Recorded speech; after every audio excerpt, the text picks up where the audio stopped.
Okay, we're going to learn a little bit about Excel, and I'm going to go over some of the basic parts with you first. Excel is a worksheet. A worksheet is used in a lot of businesses for calculations, for projections, for a lot of financial things for a business. And it's also called a spreadsheet.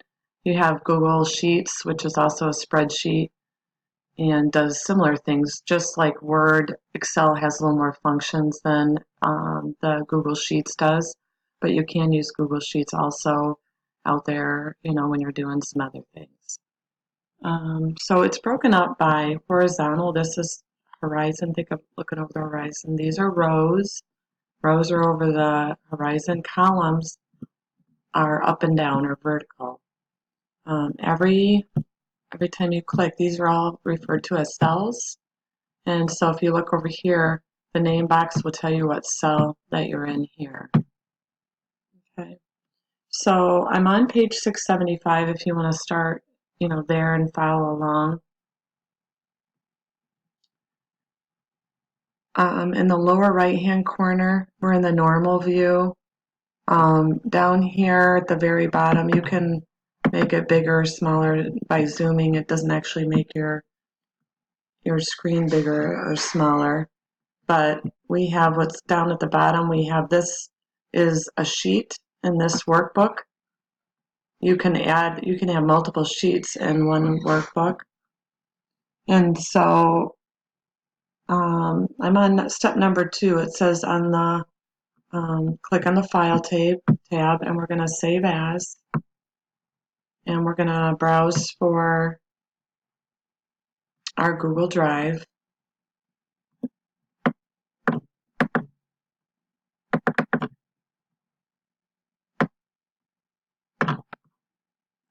And then go down to your folder. And then I'm going to save mine into my Excel.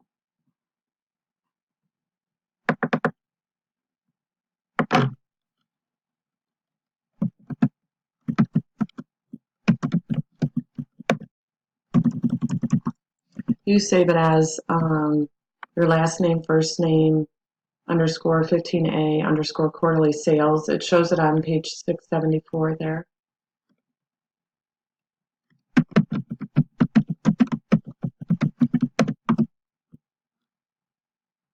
Now you see the name up here for this sheet. Okay, so we're gonna, it says in your storage location, create a new folder called AIO Chapter 15. You don't have to create a new folder in your drive that's called that, but what you could do, which would be beneficial, would be to go into your folder, into your CIS folder, and right-click and do New Folder and call it Excel, and then make sure you save all your Excel things in that file, in that folder.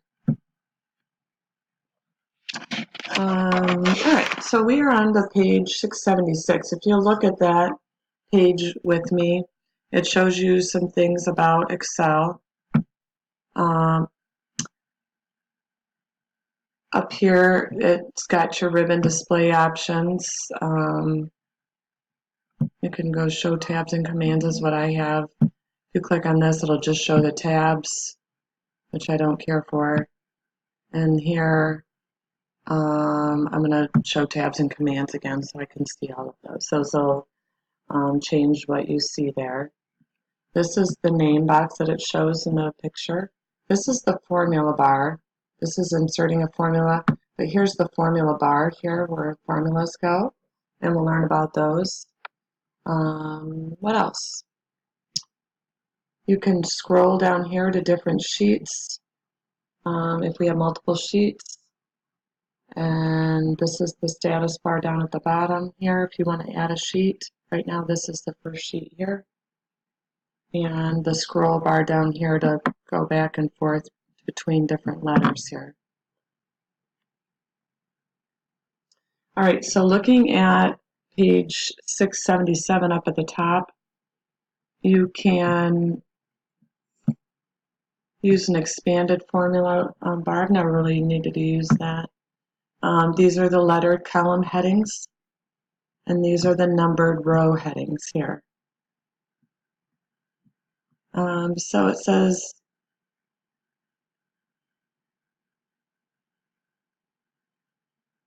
all right, so I'm on number 8, and it says point to the right scroll arrow, and then hold down the left mouse button till all of the columns begin to scroll rapidly to the right. Yeah, so it goes all the way. You see, once you run out of letters here for a sheet, you go to double letters. But probably won't have to use all those. All right. In the vertical, it says to move move row 1 out of view. If you keep going, you're going to keep going down to the letters.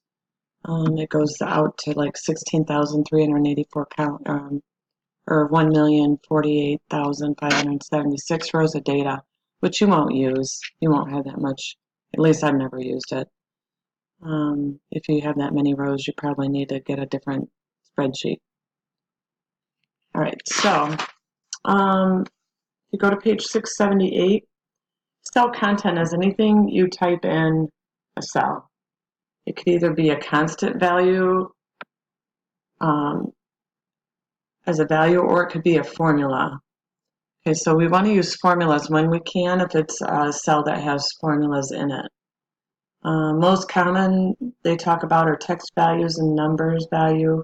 A text value is also referred to as a label in this case. So it says to go to A1. This is the active cell, and this is the cell reference. The cell address A1 starts off with the column number. We're going to, in A1, it says to type pro fit Marietta. And then text or numbers in the cell are referred to as some kind of data. And you can press tab to go horizontally or enter to move vertically.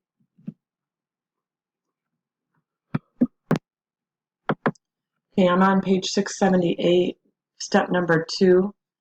It says, or actually cell number, or step number 3, it says, in cell A1, notice the text does not fit. It goes into B1. If it's too long for the cell and the cells to the right are empty, it will display.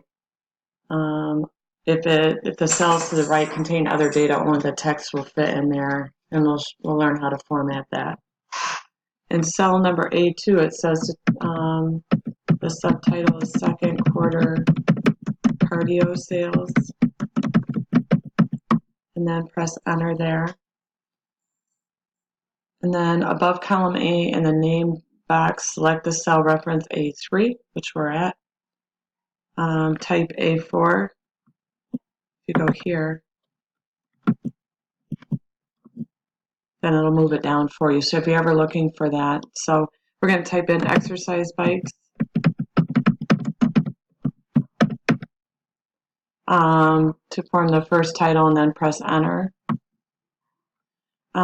These are left aligned, which is by default when you do, unless you change the alignment, just like in Word, left alignment is the default that comes up. In cell A5, type E, and then notice that it wants to auto complete that because it likes to recognize what you're typing in and make it easier for you if you're going to type the same things in.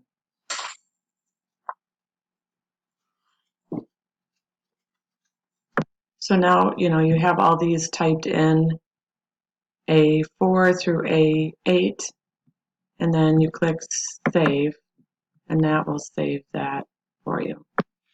Okay, I'm on step number 1 on 679 at the bottom, and it says to click in cell B3, And as soon as you type A, and notice that this becomes active when you start typing something, then you can just click cancel.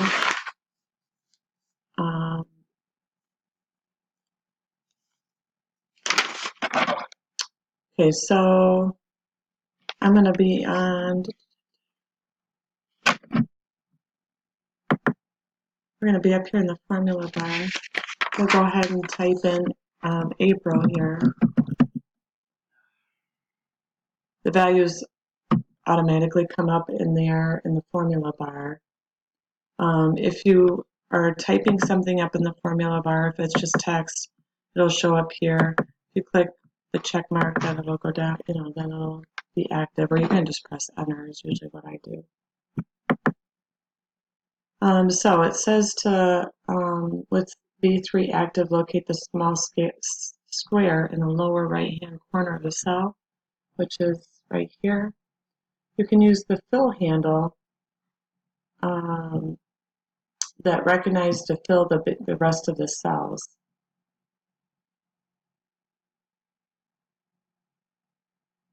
So we're going to go from, we're going to put our cursor here till the little plus sign is there, and then hold your left mouse button on there.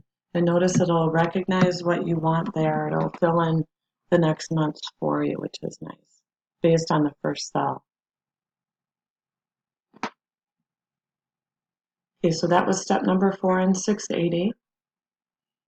Under the text that you just filled, click the autofill button that displays. This is an autofill button.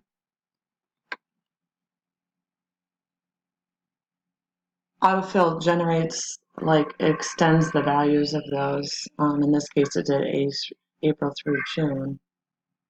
So it also might give you some options as far as what you want. Fill series is selected because it's asking you to fill series, like the series of April, May, June. It recognizes what you typed in there. Okay, we're going to just click off that. So I'm going to press Control Home. That takes you back up to the top. That's step number 7 on 680. Let's go ahead and save. That's what I want you to do. Click Save without going home. So on page 681 at the top, it gives you some shortcuts there. So those are given some options here. So I'm on page 681 now, step number 1. So between column A and B, notice when you put your cursor here without clicking on anything, it gives you a vertical line there. This is where you can adjust your columns.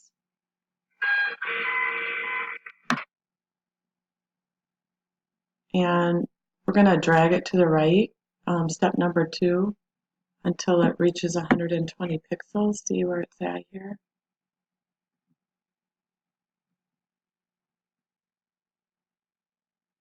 Oh, I'm not way past 120 pixels here.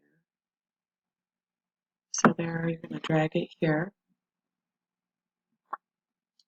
The width accommodation accommodates the longest row in cells A4 through A8, and that's elliptical there. And we're going to go to B3 next. I'm on page 682 now. And it says then drag across to select the cells B3, C3, and D3.